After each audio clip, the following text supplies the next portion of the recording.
Dark Side of the Rainbow, Chapter 4. The next morning, Polly got up early to surf. By the time she returned to the palace, the sun was high in the sky.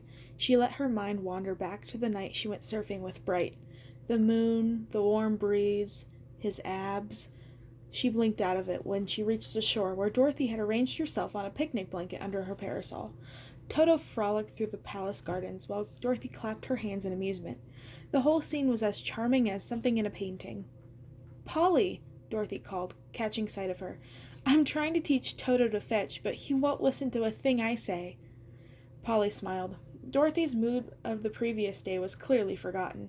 She must have been tired after her long journey from the Emerald City. "Doesn't he speak?" Dorothy looked startled. Why would he speak? "All the animals in Oz do," Polly said. "Well, he's only a dog," Dorothy said dubiously, looking at Toto. He looked back and forth between the two of them, his tongue lolling and then barking, and ran around in a circle. "See?" Polly said. "He knows you're talking about him." "Maybe Oz is making him smarter," Dorothy said, pleased. "I mean, he's no unicorn, but—" Did Dorothy look like she was glowering? "Anyway, when do we leave?" "Leave?" "You said you'd take me to the fringe, to the bazaar." "Oh, right," Polly said. She had already forgotten about that plan, the way she'd forgotten about most of the plans she made. Plans were nice, but doing whatever you wanted whenever you felt like it was even better. "I don't know, in a day or two?" The sun was warm, the rainbows were beautiful, and Polly was in no hurry to go anywhere. She knelt down on Dorothy's picnic blanket. "A day or two from yesterday?" Dorothy asked. "So you mean today? Wonderful! Let me go pack. Is it very hot next to the Deadly Desert?" "Warmer than here," Polly said, smiling. Dorothy certainly had a lot of energy. It was hard to keep up with her, but maybe it was good for Polly, being around someone so completely different. Dorothy was very driven. She was already running inside with Toto trailing after her, yapping excitedly. Polly closed her eyes. The blooming flowers in the garden hummed with buzzlebees. Maybe she would just lie down for a few minutes. Her eyelids were so heavy. "Polly!" Dorothy cried. Polly sat bolt upright, startled out of her nap. "Are you ready? I am." Polly rubbed sleep out of her eyes, and then did a double-take. Dorothy had enlisted Carmine and several other sprites to carry her baggage out onto the lawn. Suitcases were piled on top of one another in teetering stacks. An array of hat boxes made a listing tower. Carmine's arms were piled high with coats, scarves, and dresses that apparently hadn't fit in Dorothy's luggage. "Are you moving somewhere?" Polly asked. Dorothy giggled. "No, silly. I just packed for our trip. I have to bring my royal wardrobe, don't I? I don't think I need these coats, though, do I? Now that I'm the Queen of Oz, I have to have the exact right thing to wear at all times." "I don't think it ever gets cold near the Deadly Desert," Polly said, still trying to assimilate the spectacle of Dorothy's baggage. "Oh, goody. In that case, you can just put those back in my room," Dorothy directed Carmine. He nodded obediently and terrapsed back toward the palace. "I'm surprised you aren't packed, Polly." "What would I bring?" Polly asked, genuinely surprised. She was wearing clothes. There were things to eat and drink along the way. What else could she possibly need? Dorothy laughed. "Well, if you ever become real royalty, you'll see what I mean. I wasn't always so regal. Once upon a time, I only had a few dresses, and they were downright hideous. Why, even Aunt Em and Uncle Henry used to—" And then her lower lip began to quiver. Polly knew that look. It meant tears. Polly didn't do tears. The only water she was interested in was what was in the falls. "I'll get the carpet," Polly interrupted quickly. "It's the best way to travel."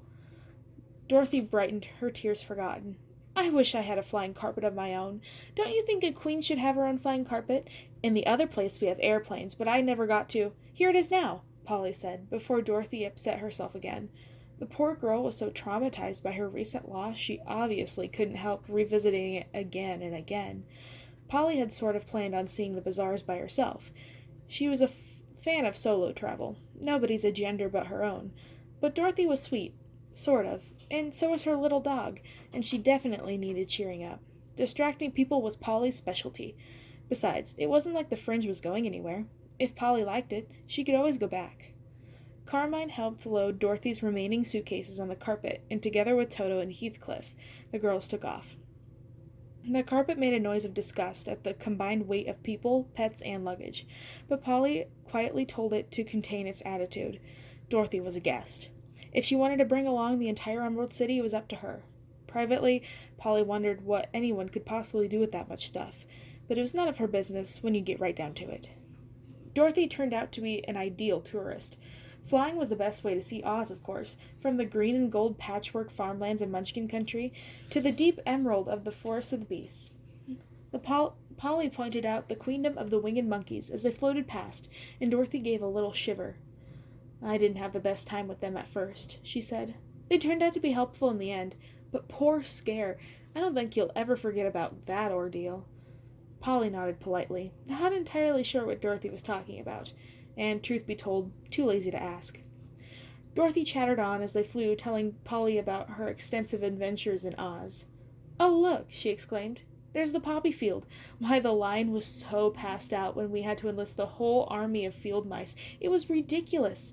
And commenting happily all those places she had hasn't yet seen. It was fun, Polly thought, to see Oz through a fresh set of eyes. There were so many places Dorothy hadn't been yet, despite all the traveling she'd done the first time she came to Oz. "I just want to go everywhere," Dorothy said happily. "This is so much fun. Way better than that dreary old palace. I swear, the Munchkins will complain about anything." "The tourists are the same way," Polly compensated. "The rainbows aren't colorful enough, the bleachers are scratchy, there aren't enough dazzleberries. It's ridiculous what people will find to make a fuss about." Dorothy shook her head in disgust. "So ungrateful," she agreed. "Why, the Munchkins have it so good, but to hear them talk, it's like they have the most basic request is total tyranny. And don't even get me started on the Winkies. It's no wonder Ozma needed a break. I'm sure she got sick of all their whining." For a moment, Polly was puzzled again. Ozma had never seemed to mind listening to her subjects' complaints and needs. It was one of the things Polly found completely unfathomable about her cousin, how she could stand to hear people go on and on about crop failures and water rights and boundary disputes. Polly herself had no idea why someone would care about such things, let alone care enough to listen to other people talk about them. But it wasn't like Ozma to up and run off and leave someone else in charge, especially a newcomer to Oz. Maybe she'd finally lost her patience, like Dorothy said. If Polly had to run all of Oz, she would have given up long ago. But with Dorothy off gravitating around, where did that leave the rest of the country? Polly pushed those thoughts aside. Oz would be fine. Rainbow Falls had never suffered when Polly took off before. Not that she'd noticed, anyway. It was true she didn't always pay the best attention to what was going on in her own kingdom, but she was a firm believer in live and let live. But she hadn't quite let it go. It was a new feeling for her. "Funny," she mused. "When Munchkins come to the Rainbow Falls, they're always the most fun, the loudest, and most adventurous." "That's because they're on vacation, silly. Try making them brush your hair 100 strokes a night and see how fun they are." Polly shrugged. The closest she ever came to an argument, unless it was with Ozma. Still, she knew what it felt like to want to have fun while others were being so serious. Dorothy smiled. "I just want everyone to be happy all the time. Is that so wrong?" Polly shrugged again, feeling better now that Dorothy had stopped talking about the Munchkins. "I'm thinking of making it official." "Official? Making what official?" Polly asked. "Happiness, of course. I was thinking it might be my first decree." "You want to make a happiness decree?" Polly laughed, and Dorothy pouted. "Why is that funny?" But Polly couldn't help but think about what Bright had said, how Polly was responsible for bringing happiness to so many, and about how Ozma spent her every waking moment trying to ensure that her people were taken care of. Polly didn't think that happiness was something you could ensure by government like Ozma, or by decreeing it like Dorothy. True happiness was letting things take their own course. Again, she thought of Bright. Dorothy crossed her arms over her ample chest now. Polly decided to change the subject to one of her favorites, boys. "Speaking of happiness, the Emerald City has some of the most handsome boys in all of Oz. Please tell me that you have had time to meet some." Dorothy's face lit up. Back home, the boys were so very country, and let's just say they did not have the good sense to see me under those ugly dresses I was forced to wear. "Well, they can see you now," Polly said, nodding to Dorothy's cleavage, which was on perpetual display. Yes, they can, Dorothy laughed. Polly exhaled. She hadn't realized she'd been holding her breath. Her heart was beating fast, too. She must have been nervous. She had never felt that way, not even with Ozma. Look! Dorothy exclaimed, pointing at the horizon. Dorothy could see the multicolored assortments of caravans, tents, and stalls that made up the chaotic, bustling bazaar of the fringe. As they floated closer, Toto sniffed the air. Exotic spices and rich perfumes wafted from the market. Hundreds of people, some of them ordinary-looking munchkins or Winkies or other citizens of Oz, others dressed in wild and bizarre robes and costumes that made their identities impossible to guess, bustled back and forth between the countless stalls where vendors hawked everything from potions guaranteed to ensure eternal life to fresh vegetables brought in from Munchkin country. I have never seen anything like this in my entire life, Dorothy said in delight. The carpet landed at the edge of the bazaar, and Heathcliff leapt lightly over Toto, causing the little dog to bark furiously again. Polly gave Heathcliff a dirty look. Don't harass our guest, she shielded. Heathcliff only purred. Dorothy looked around expectingly. Well, she asked. Polly blinked. Well, what? What should I do with my luggage? Dorothy exclaimed. I am the queen, after all. I can't possibly carry this myself. Oh, Polly said. I suppose the carpet can carry it for you. Carpet, do you mind? The carpet waved one corner indignantly. I'd be ever so grateful, Dorothy said sweetly. The carpet subsided. It's sulking, Polly whispered, but it'll do what you ask. It just wants to make a point. Oz is so fun, Dorothy giggled. Imagine a cranky flying carpet. They're all a bit fickle, Polly said. Runs in the family, I'm afraid. When the carpet reluctantly floating along beside them, laden down with Dorothy's baggage, the foursome made their way toward the bazaar. The first people looked at them with irritation. Dorothy's luggage really did take up a lot of room, but then they did a double take when they caught sight of Dorothy. She pretended not to notice, but Polly could tell she adored the attention. She smiled and waved. Whispers spread outward from the little group like ripples in a pond. It's the Witch Slayer, Polly overheard. The stories are true. The Witch Slayer has returned. Witch Slayer! Witch Slayer! Some people were cheering Dorothy openly. Munchkins ran forward, offering to carry her bags. Others reached out to touch Toto's fur or brush their fingers against the hem of Dorothy's dress. Dorothy beamed, drinking in their adoration. She was surrounded by a crowd of admirers. At first, she tried to buy various trinkets, but the merchants refused to accept payment, pressing their wares on her with exclamations of gratitude. It wasn't long before Dorothy was simply taking whatever she wanted from each stall, loading down the poor carpet with a pile of treasures. Oz is such a wonderful place, she called out. Polly smiled and stayed with Dorothy for a while, enjoying her new friend's delight. After a bit, though, she grew bored of the spectacle and wandered off toward the stall, selling beautiful silks and other fabrics. This close to the deadly desert, the light was hot and clear, far different from the balmy, mist-diffused sunlight in Rainbow Falls. Polly let her robe slip from her shoulders, enjoying the heat in her skin. The fairies had crossed the deadly desert. Who knew how long ago? Maybe Polly should try a sojourn in the dunes for her next adventure. Ordinary people didn't survive the crossing, but surely just a brief trip through the desert's edge would be harmless for Polly. After all, she had plenty of fairy blood. Lost in her reverie, Polly didn't notice Dorothy's shrieks until Dorothy was standing right beside her. Polly, Polly, Polly, I've been looking for you for hours. Has it really been that long? Polly asked, surprised. Dorothy looked terrible. Her dress was dirty, her hair was a mess. A bad sunburn was spreading across her cheeks and collarbone. Even Toto looked a little frazzled.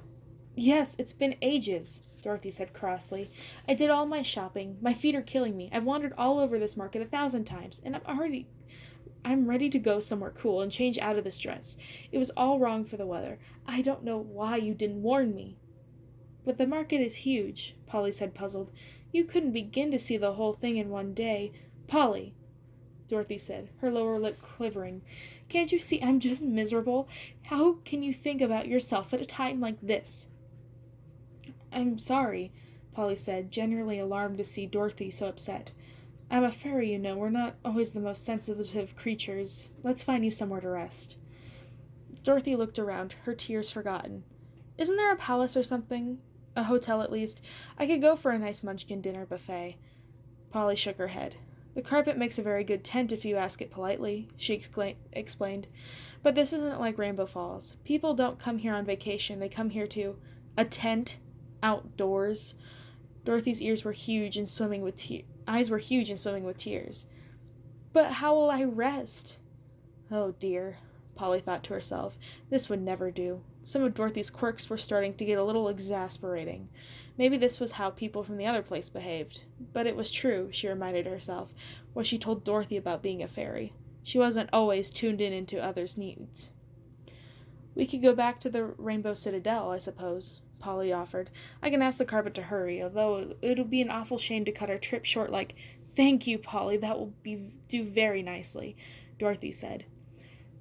There was an edge in her voice Polly had never heard before, as if Dorothy was issuing a command, not making a request. Polly shrugged it off. Dorothy was tired. She should have known better than to take a girl on such a long trip without knowing her better. "If you want," she said, "I just need to find my unicorn." "Can't he find his own way home?" Dorothy exclaimed petulantly. "I suppose so," Polly said dubiously. "But the last time I left him somewhere, he got all sorts of trouble with a Munchkin farmer's herd of cows.